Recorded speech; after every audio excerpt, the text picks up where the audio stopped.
And welcome back. We have with us, starting off the conversation with talking about the U Report, Your Voice Matter. And we have with us this morning Melissa Rivero, who's the U Report consultant, and Abbie Gomez, or resident youth expert, who is representing the Youth Information Teen Reporter and a UB student. And we also have the CEO, Kerry, Belisle, of the Ministry of Labor, Local Government, and Rural Development. Good morning, guys. Good morning. Now, could you tell us what the U Report is? Let's start off from that. Let's lay our foundation. Okay. First and foremost, I just would like to say thank you, Channel 5, and thank you to the viewers for allowing us to speak on the U Report platform and bring awareness to our community about the U Report platform. And it is very important that we have the support from our local and national media to engage young people and have them involved and to speak out in their community. And the U Report platform do just this. It allows young people to voice their opinion on matters that affect them in their communities, that are important to them in their communities, in their families, in their school. You respond to polls, you report on issues, and you speak about child rights that are affecting you in the country. So how does it work exactly? I know you kind of summarized it, but could you unpack exactly how it works? So somebody reports something and you kind of like Facebook, you like it? Okay. And give your views on it? How does it work? Well, we know that ownership of cell phone by young people have never been so high. And it's increasing. Technology is increasing. We are living in a world of technology. And the cell phones provide a forum for us to speak to young people. And the way you can join the platform, you reporters, which are the users, can join the platform through different channels. We have Facebook, we have the WhatsApp channel, and we're currently working with our private partners, BTL and Smart, to allow for free SMS to the users. So this is very good. From our private partners, both BTL and Smart, to allow for free SMS so that users can sign up, because the initiative is very important that young people could get the opportunity to amplify their voices in different areas, in education, in child protection, in violence. I mean, there are so many things happening in our community, and we're hearing from young people on Facebook, but we don't have a platform where they can speak and where we can get the data we need to implement plans and policies in Belize. Yeah. Now, this is also being done in partnership with other agencies, including the government, and I want to talk about the involvement of the local government here in this project. Okay. You may recall, maybe from several discussions on the same topic, that the ministry has partnered for a few years now with UNICEF to build what we call sustainable child-friendly municipalities.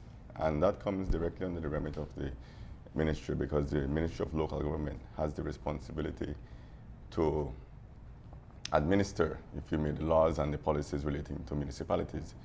So that in the actual execution of the sustainable child-friendly initiative, what we found is that it was very important to get the voice of the children whom we propose to be serving.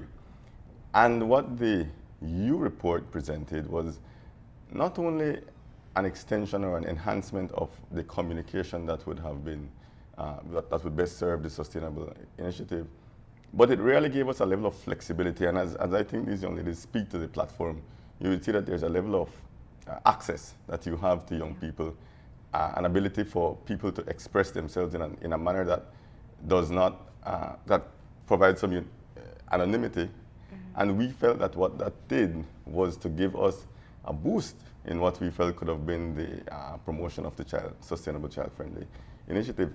Moreover, the networks that were already developed across municipalities, the child advisory bodies, we felt that that would provide a foundation that would grow the membership of the U Report, which I think you rightly pointed out earlier in our conversation, benefits from numbers. So that when the opportunity was presented to us, when the conversation was raised by UNICEF, we felt it was a natural partnership to the SCFM initiative, and we felt that we could contribute and benefit from it in that regard.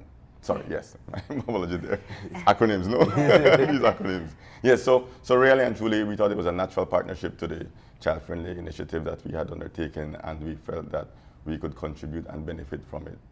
And there, the partnership really started. Now, this is a very important element, I think, we don't allow for discussion about very often, which is, what are the young people thinking? What do they want? What concerns them? And the question is, what vehicles do exist? And that's where Abbie can talk to us a bit more. We try to get young people on the show and talk to them about many different issues, and every time we're left with our minds blown as to the perspectives. As a young person in Belize, how much access do you have to express, whether it's just an opinion or challenges or even recommendations as to issues that you see in society? Well, sometimes I think that it's just the mentality that we have. We as young people, the people that I come in contact with, we tell ourselves that, oh, our voice doesn't matter because we're not the right age, and no one cares about what we have to say.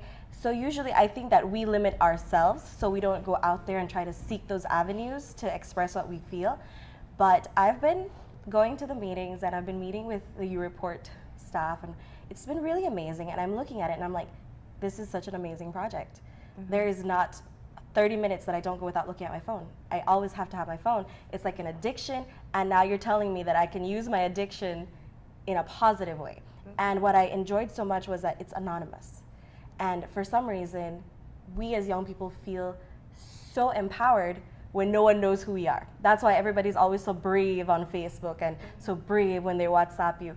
And now it's like, okay, they don't know who I am, and I get to answer these polls that are created by Belizean young people, and now I can address these issues, and these are issues that affect me directly, and now here I'm given the chance to answer them. So I feel that this project is amazing. I'm super excited. So how does it work? Explain to us, because I'm hearing several things. I'm hearing polls, I'm hearing concerns, I'm hearing many different things. How does this work? Okay, so let me explain or provide you with the journey that we have, where we have come from and where we are and where we're expecting to go. Last year, we had our first stakeholders consultation meeting where UNICEF hired a consultant to come and to speak to many stakeholders. We had about 30 participants from different stakeholders, government ministries, NGOs, CSOs, and we had our full day consultation discussing about the U-Report platform and how it will benefit Belizeans. And the consensus from the meeting was that we needed this tool in Belize. We don't have the platform available for young people to amplify their voice and using technology at the same time, which, like what Abbie said, is very helpful because young people uses their cell phone every day. So from that consultation, UNICEF started moving towards initiating the U-Report platform in Belize. And this year, UNICEF hired a consultant, myself, the U-Report consultant, to coordinate with the different ministries, with the NGOs, to bring them on board of the U-Report platform. So last month we had another consultation with stakeholders to discuss the U-Report platform. And the end result from that meeting was developing a national thematic calendar of topics of priorities focused on the 5 priorities in the Belize Children Agenda, which are education, health, economic empowerment, social inclusion. And we also included emergency preparedness because emergency is important. Hurricane is coming up soon, June to November, and emergency preparedness is always important. And so we have developed concretely a thematic calendar that will allow us to shape the polls needed for us to address young people.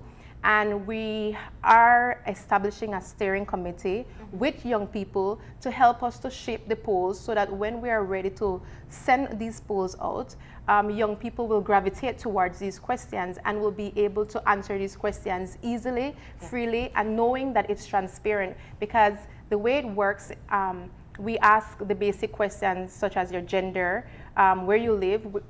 We want more spatial data, so we have even went down further to ask, are you living in an urban area or rural area, in case of any emergencies, so that we can cater our needs to different rural communities. And yeah, so this is where we are currently. So it will be used primarily for polling? It will use primarily for it will be used for polling. It will also, the platform also allows us to provide counseling, a one-on-one dialogue with young people through the different government ministries based on their specialties. It also provides information. For example, using the Zika. We can provide information to users, you reporters, on information and any information regarding the Zika virus. So it's very important because it brings awareness. It allows our community to be educated, and it promotes well-being for our community. Now, you spoke of having the theme set and using this platform, which I'd imagine, is it through an app, or is it simply register and you will receive SMS or WhatsApp? Okay, so you have to register. Yeah. We are using Facebook. Yeah. I mentioned we're working with both Smart and BTL to allow for free SMS and WhatsApp. Yeah. Currently, we're actually working with Facebook for approval so that we can use the Messenger app to do this. So we're just awaiting Facebook approval, and then we can begin to start polling questions. Okay. How is it consolidated though? Because if you have some SMS contributions, you have some Facebook contributions, how is it all consolidated into one comprehensive result? So the U-Report platform is the face. You have the engine, which is Rapid Pro, and this is a very dynamic tool. It allows for all the information to be aggregated by age, gender, and location, and it is formalized in a database. All the information is in a database, and the U-Report consultant, being the administrator of the U-Report platform, will have access to all the information that we will be using to send to the ministers in terms of the data we receive to implement programs and receive the data to implement plans. The other thing is I keep on hearing anonymity, but as far as I'm an older guy, a young older guy, but on Facebook, for you to send any message, you have to know who the person is to send it. So how are you anonymous on Facebook in this platform? You using the platform, when the database is when it is formulated, when the data is received, it shows your ID. However, when we transform the data, it has a specific ID, a user ID that based on numbers. It's not specific to your profile name. Okay. Yes. So when it's consolidated, not when you input it. Yes. When it's consolidated. Right. So it'll go to like a mass mailing list almost. Yes. But on Facebook. On Facebook. Yeah. When you sign up through Facebook, you will say start. You will click the button that says start, and then you will be receiving questions. Yeah. Hi, welcome to U-Report. Can I get your age? And that's how it starts. And the data received is aggregated and sent to the database. When the data is aggregated, it will record only a specific ID, not your user profile name. Okay. You're saying? So perhaps, for instance, based on the question that you were asking, from a policy standpoint, I think the level of targeting and responsiveness that the platform provides is superior to what we currently have, because what do we have now? I'm speaking, for instance, in the framework of the Sustainable Child Friendly initiative. What you have are bodies of individuals, in particular the child advisory bodies, who you would speak to about issues, but that is a fairly limited group of people. What this provides is an opportunity to, for instance, given the population that is on the U-Report platform, it gives us an opportunity not only to poll, which would be getting specific information, but it also allows us to have reach beyond the urban areas, because a lot of the municipalities operate within an urban space. But there's a fairly large rural component that we don't have quite the reach to access the information or the relevant issues, so that we felt that with the ability to target and aggregate data, you would be better able to at least have a better sense of what are the issues at hand. Whether or not there's need for an immediate policy response, that's a different conversation, but it allows you to access information in a more meaningful way. Yeah. That's what we felt. What I like about it is just simply creating a culture, because in Belize, people in general, we don't normally have an input on what's going on. Very participatory. And to start with the new generation, because the target is really young people, to get them to actually input is a wonderful thing. But that's where I wanted to go actually, in terms of What happens? most things with young people is a ploy.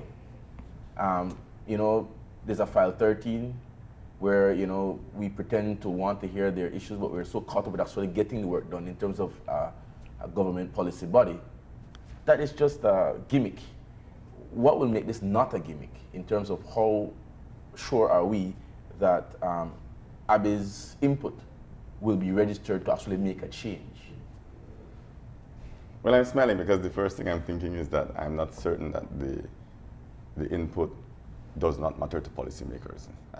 I would not necessarily start from that platform. History has told us so that. But what I say is that the first and perhaps more important thing, as you had mentioned, is that access to information, so that the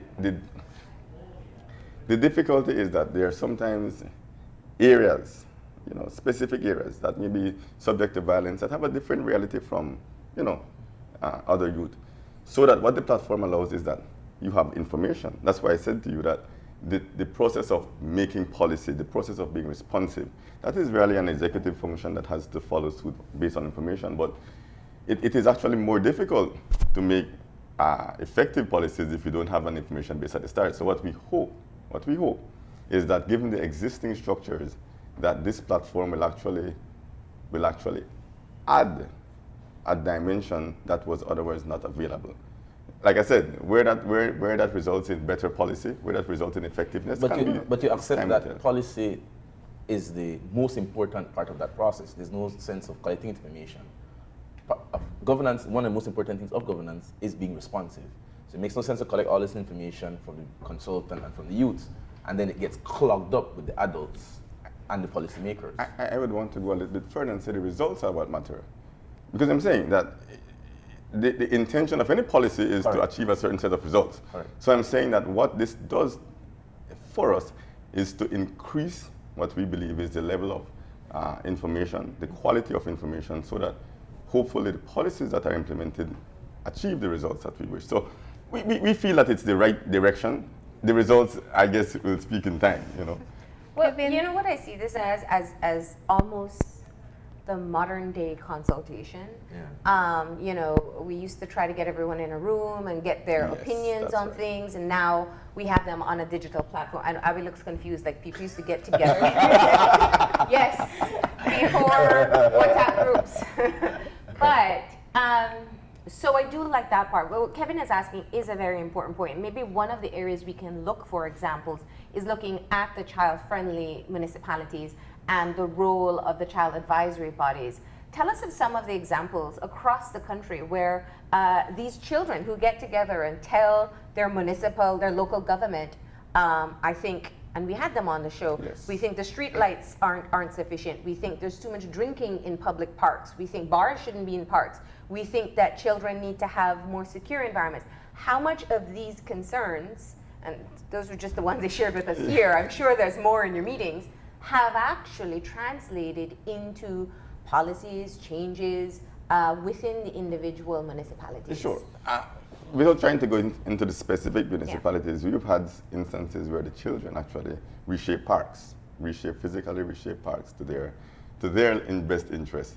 But more importantly, I think that what has the current initiative that we're concluding is a standard of what represents a sustainable child-friendly municipality. Because whereas you will have any number of municipalities, and municipalities really are independent bodies.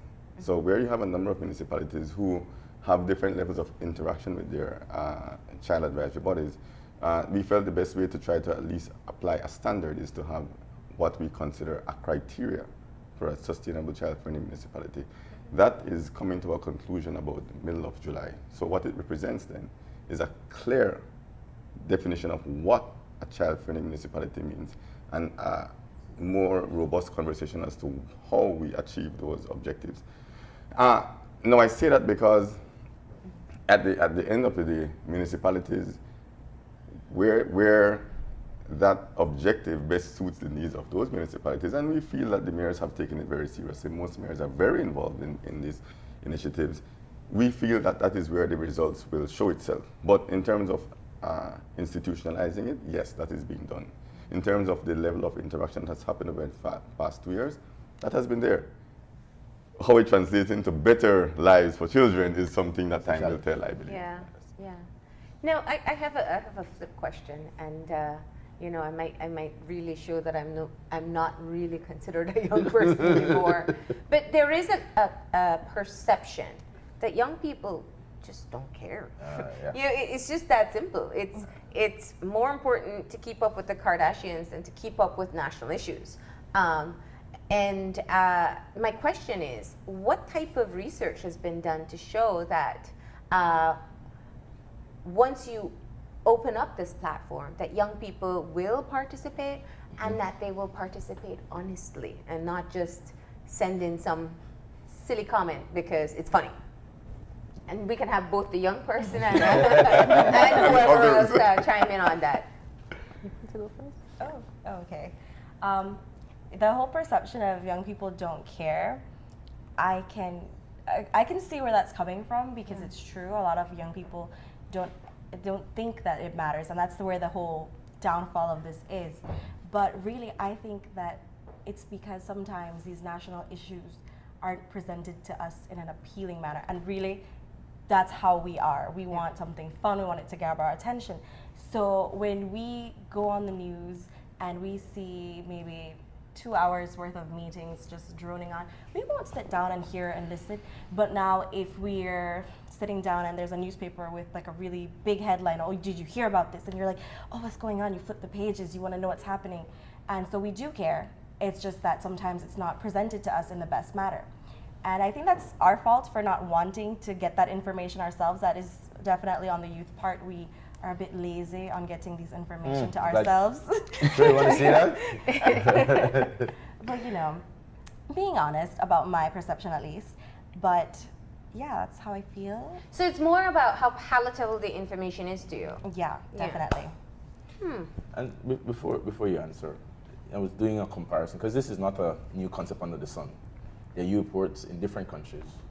And if you look at Jamaica, for example, of a population of over 2 million, or whatever it is, my Jamaican friends will kill me. But the EU report has only maybe 1,200 participants. Now, Belize proportionate, let's say that, proportionately, they have a 2 or 3 million population and they have 1,000 something. Proportionately for Belize, who only has 200,000, we're probably looking at maybe proportionately, significantly less, maybe 400 or 500 young people. Signing up to the report. Signing up to the report. If we use Jamaica as any sort of comparison, will that be sufficient to drive what they want to attract from the platform? I do believe that we will have more than 500 youth reporters. Our main goal is to have young people on our steering committee. We are establishing the steering committee, and the importance of having young people on board, especially in the steering committee, and allowing them to speak out and allowing them to make decisions. We know that when young people start making decisions, they start to feel a sense of responsibility, and they take ownership of the program. And so this is in UNICEF effort that we are including young people to be on board and asking and requesting the support of the media, of the ministries, of CSOs out there to help share the information, to help bring young people together on board to learn about the Europort platform and to know the importance of the Europort platform in our country. So with the assistance of everyone, parents, teachers, schools, ministers, young people, of course, the media, we will be able to reach and target the young people as the platform. Yeah. So what you're saying is the young people will help you shape the direction as to how to get other young people involved. Abbie, do you think young people will want to sign up for this? You've spoken to your friends, even those who don't have the interests that you do? Yes, I have. And at first they're like, oh, but I don't think this is gonna work. There's a lot of doubt and a lot of misconception. And I'm like, no, try it. You gotta get in it to know what it's about. And they're like, well, I think you're right. And I'm like, now just imagine that they bring up some controversial issue. And I know that at the meeting we had several youth there, and the whole thematic calendar was us consulting with them, us saying this. I know that I worked personally on a poll, like an entire poll of questions. And these were questions that I know my friends would find interesting. These are questions that we know would start a conversation. Yeah. Because it is the media, and if you put up a really cool Facebook status, you obviously get a lot of comments. And this is how it's going to be working. And that's part of my thinking. I know for sure, not only young people, people in general like things that are easy. And if I already put up a Facebook post complaining about the price of gas, I don't know anything, I don't know what young people are talking about right now. But then I have to go again and then put it on this platform. Isn't it a bit duplicitous? Using the platform will allow us to get the data we need. Yes. And I speak about the polls and data, but we also want to start a conversation with our stakeholders. We want to engage them, and we want them to take action. And like you mentioned, there are a lot of things happening, and there's nothing that has been done about it. But we want to see a change in Belize, and we want to empower young people to start speaking up. Many a times, the most vulnerable and deprived children are not heard, and this is the avenue for them to be heard. I understand, but that's from the standpoint of what you want to extract from them. I'm talking about the flip side and how easy or difficult it is to be motivated to use the platform. You understand? Because, like I said, I already told you what I felt about children being kidnapped in Cayo. And I already put it on my Facebook page. I already got 100 likes. Why do I go again? And what motivates me to go again? What educates me to go again? Because from what I'm hearing from the young lady, it takes a bit of explaining. There's a bit of campaigning, a bit of PR to get people engaged in this process to see the benefits. So how do I compete against the fact that I've already posted about whatever issue, and then I need to go and post again? I don't think you're understanding the platform right. Yeah, I think No, it's not a repost. Well, it's a response. I kind of see where you're going with this whole, I already posted my Facebook status. Yes. Why would I go and do this poll? Correct. Well, the way I see it is that no one's going to pay, and like your Facebook status isn't going to change anything. That's just your status, your opinion, that's it. Meanwhile, if you answer the polls, you and 30 other people can make that change. It's actually responding to questions. If you make them like BuzzFeed quizzes, people will do them all day. Definitely. This is so important, and I do want to say, congratulations to the people who put it together or decided to implement it in Belize. Yeah. I've seen some of the statistics in other countries where you've been able to reach people, or the Europort has been used in emergencies, situations, in education about violence in schools. And so this means that we will really be able to get targeted information from our youths in Belize, which, even if it's 500, Kevin, it's 500 more than we had before. That's a lot. So I think that is absolutely paramount. But I really do hope that there is a proper mechanism in place, because what happens is there is a lot of cynicism. You didn't use that word, but that's what I'm understanding. Oh, nothing's going to happen, nothing's going to change. And what I really hope happens is that there's a proper structure in place where you don't do polls every day and then nothing changes. Like, there has to be something that translates even into a minister saying, I looked at the recent U report and this Yes. is what young people, at least an acknowledgement of the voice, if not an intention to do something about it. Because I wouldn't want our young people to feel any more cynical about having progress in our country than what already exists. So I think that perhaps that's one area that maybe you have it fleshed out and we just haven't tapped into that as yet. So I'm really interested in finding out the themes that you guys have decided on. Maybe then people will want to jump on board even more. So well, because this is hurricane season, we had the first theme for emergency preparedness.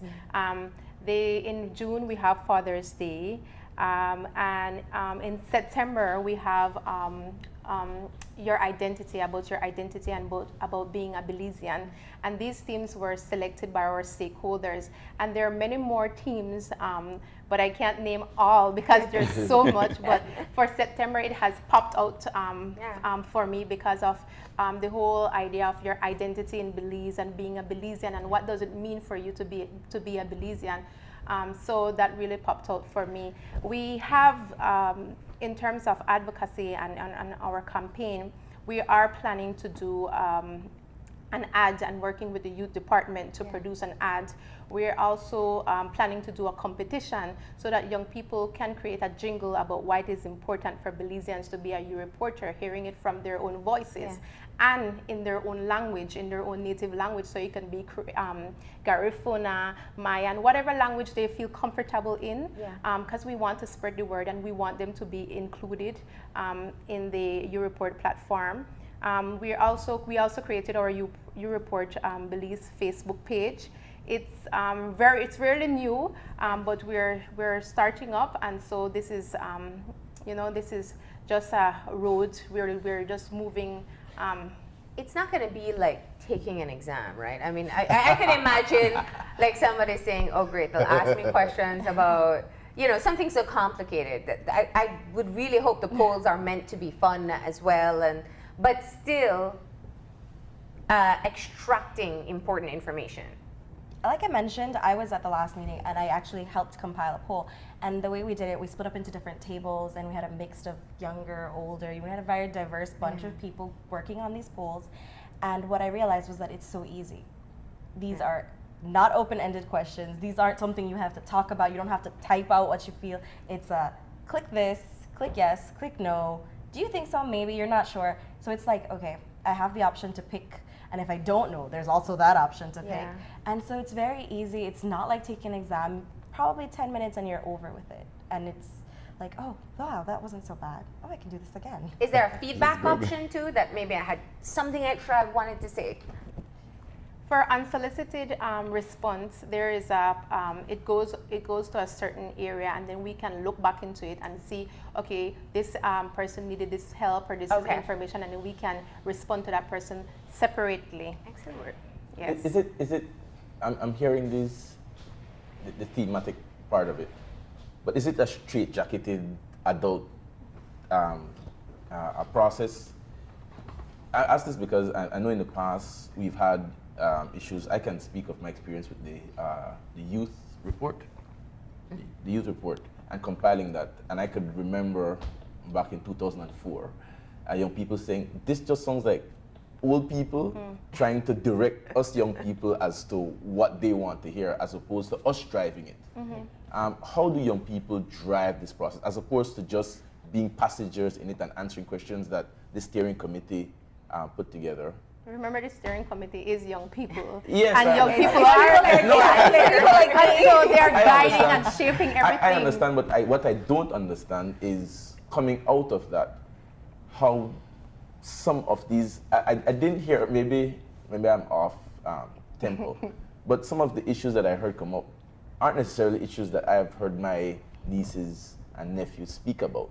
Father's Day, if I put them together in a room for 2 hours, none of them are going to speak about Father's Day. None. Zero, zilch, nada. And so these still sound like very mature topics. And I know that policymakers do want to get some of the more serious AIDS, HIV, AIDS, discrimination, and those things. But that might not be what young people are speaking about. And young people might feel that that's what you want to hear. Young people are very intelligent. When they sit in a room with people who are policymakers and mature, they realize you guys don't want to hear about the Kardashians. from sitting down with Marlene and Mr. Belisle, they want to hear something sensible, and so they turn themselves into a dysfunctional adult. When I say dysfunctional, because that's not their area of strength. How do we get the topics to be young, popular, and attractive to young people? Things that they want to hear about, things that they want to report on, and not just necessarily what they feel needs to come from a steering committee when they're looking at the minister in his eye. I can't tell them about Brazil's game. I don't want to do a poll on that. I want to do a poll on something that's going to impress an adult. Do you understand my question? Fully. Yeah, but like I said, I was at the meetings, and the adults, they were just there to kind of see, to make sure that everything was working properly. But really, some of the issues were just our ideas. The CAB was there, the Child Advisory Board, and so in one of my groups, I had a 13-year-old talking about bullying. And I know that's an issue that's so overused and overworked, but really, she wanted to take it from a media standpoint. Mm-hmm. How is the media allowing us to bully other people? There's not a policy in Belize saying that you can't go and blast someone. There's not a policy protecting me from my photos being posted, you know? And so then those are issues that are steered and guided by young people. And so I think that you're just kind of missing that we are there sitting at the table. I don't want to miss that. We are sitting there and we are coming up with these ideas. And you care about Father's Day. If you've spoken to 24-year-old males, maybe that's what we haven't said. They what is don't the age care group? about, I could put my Who's career spoke on more that. about Father's Day than Kevin? Me. Because I'm 40. But let me go back to a question. We didn't clarify the age group, and maybe that's why, because you're not just looking at 13-year-olds, you're looking up within the age of youths, right? Right. So tell us the age group that you have to be to participate. Okay, so you to be a U reporter, you have to be 13 years and older. Mm-hmm. So we're targeting 13 to 25 years old. Okay. Not excluding anyone from the U Report platform or to become a user, because of course everyone's voice matters. But we're targeting youth. We're targeting the most vulnerable and deprived children, to understand and to understand their behavior and their attitudes in different areas. Okay. And how do people sign up for the U Report as we close off the session?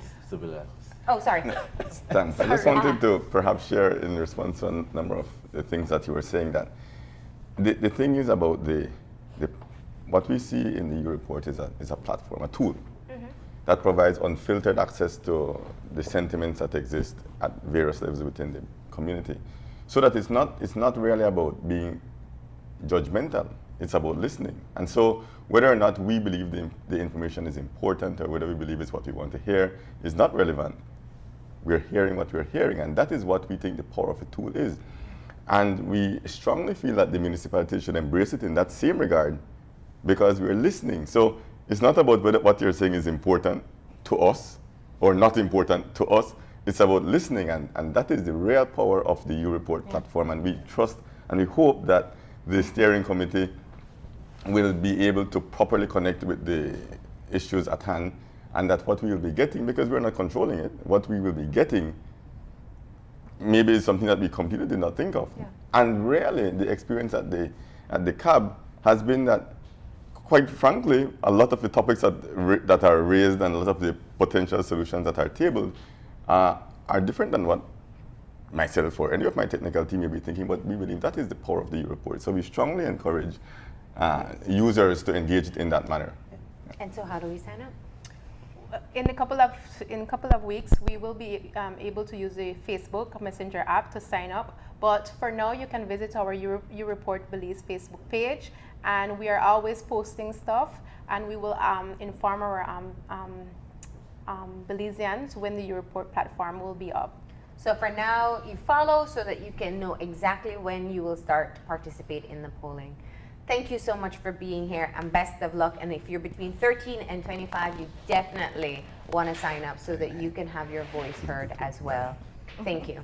We're going to go ahead and take a break. When we come back, we'll be joined by representatives of the Ministry of Foreign Affairs to talk about SICA and or the presidency that we'll be accepting at the end of the month. So stay tuned.